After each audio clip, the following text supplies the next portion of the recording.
ஒதுங்க ஒரு நிழல் கூட இருக்காது. அவ்வளவு பெரிய ஒரு இடம்.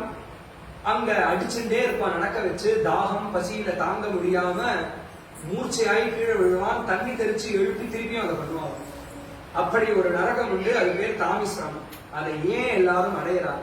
தாமிஸ்ரத்தை யார் அடைவா அப்படின்னு கேட்டா, எவன் ஒருவன் பணத்தையோ குழந்தைகளையோ மனைவிகளையோ இன்னொருத்தனுடைய குழந்தையோ இன்னொருத்தனுடைய மனைவியையோ இன்னொருத்தனுடைய சொத்தையோ எவன் ஒருவன் அபகரணம் பண்ணுவானோ அவனுக்கு தாமிஸ்ரம் அப்படிங்கிற நரகம் அப்படின்னு சொல்றான்.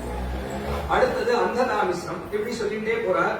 எவன் ஒருவன் அகங்காரம் உடையவனாக எல்லாமே எனக்கு எனக்கு எனக்கு என்னோடது என்னோடது என்னோடது 4 பேருக்கு கொடுத்தோம் பரிமாறினோம்னே இல்லாம எல்லாம் நானே அனுபவிக்கணும்னு எவன் ஒருவன் கஞ்சத்தனமா இருப்பானோ அவனுக்கு ரௌரவம் அப்படின்னு ஒரு நரகம் இருக்கு. ரௌரவம்னா என்ன அப்படின்னா, ருருரிதி சர்பாது அதிக்ரூர சத்வஸ்ய உபதேசமா அப்படின்னு சொல்றாங்க. ருருன்னு ஒரு இனம், ஒரு சர்ப்பம் போன்ற ஒரு ஜீவன் வச்சுக்கோமே. அந்த ஒரு கோரமான ஒரு கொட்டக்கூடிய ஒரு ஜீவன். அத பூமியில இருக்கவே இருக்காதாம், நரகத்துல தான் அது இருக்குமா.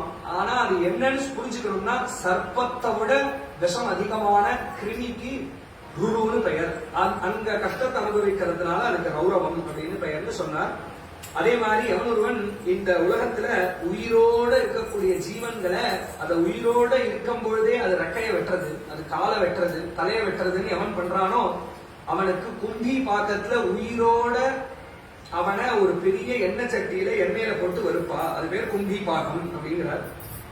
அதே மாதிரி எவன் ஒருவன் இந்த உலகத்துல யாருக்குமே ஒத்தருக்கு கூட போடாம தனக்கு கிடைச்ச அன்னத்தை தான் சாப்பிடறதுக்கு முன்னாடி பகவானுக்கு நிவேதனம் பண்ணணும். நிவேதனம் பண்ணி அதிதிகள் யாராவது வந்தா அவளுக்கு போடணும். இல்ல யாராவது பசின்னு நின்னா அவளுக்கு கொடுக்கணும்.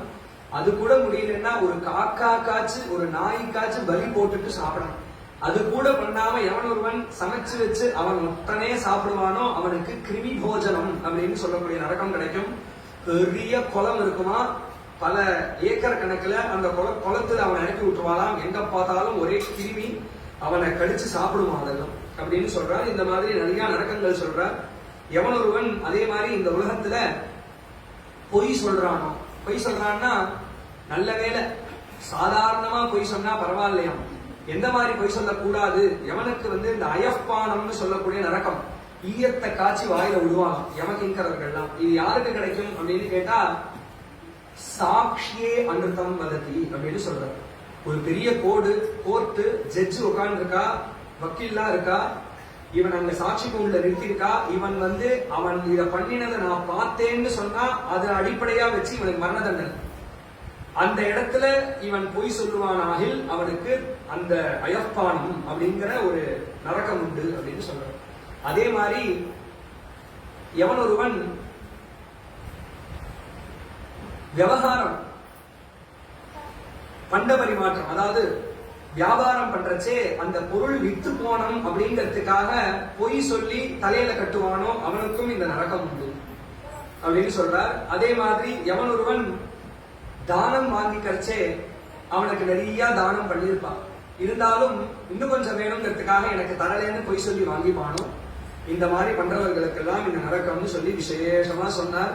ஏவம் விதா நரகாக யமாலயே பகவகா சந்தி சதசகா சஹசிரசா, ஆயிரக்கணக்கான நரகங்கள் இருக்கு, அதெல்லாம் சொல்லி மாளாது அப்படின்னு சொன்னார். பிரதானமா இருக்கிறத சொன்னேன்னு சொன்னார். பரீட்சித் மகாராஜா, நரகம்னு ஒரு இடம், அங்கதான் இந்த கஷ்டங்கள்லாம் இருக்குன்னு நினைக்க வேண்டாம், இங்கேயே அத்ரைவ நரக ஸ்வர்கௌ அப்படின்னு கடைசியில சொல்றார். நரகமோ ஸ்வர்க்கமோ இங்கேயே உண்டு அப்படிங்கிறார். ஏன் அப்படின்னு கேட்டா, பல பேர் இங்கேயே பல கிருமிகளால கடிக்கப்பட்டு கஷ்டப்படுறாங்க. பல பேர் அங்க என்னென்ன கஷ்டம் உண்டோ சில பேர் தெரியாம, சில குழந்தைகள் பல சரித்திரங்கள்ல கேட்கிறோம், பெரிய பாயச அண்டால விழுந்துருச்சு குழந்தை அப்படின்னு. அப்ப கும்பி பாக்கம்னு வேற வேணுமான்னு. அப்ப நரக்கங்கள்லாம் இங்கேயே உண்டுப்பா. நரக்கம்னா என்ன, கஷ்டப்படுறோம், அந்த வேதனையை தானே நரக்கம்னு சொல்றோம். இன்னும் பல பேர் இங்கேயே சொல்லிட்டு தெரியறா, வாழ்க்கையே நரகமா இருக்கு அப்படின்னு. அப்போ அத்தைவ நரக ஸ்வர்கம்னு சொல்ற.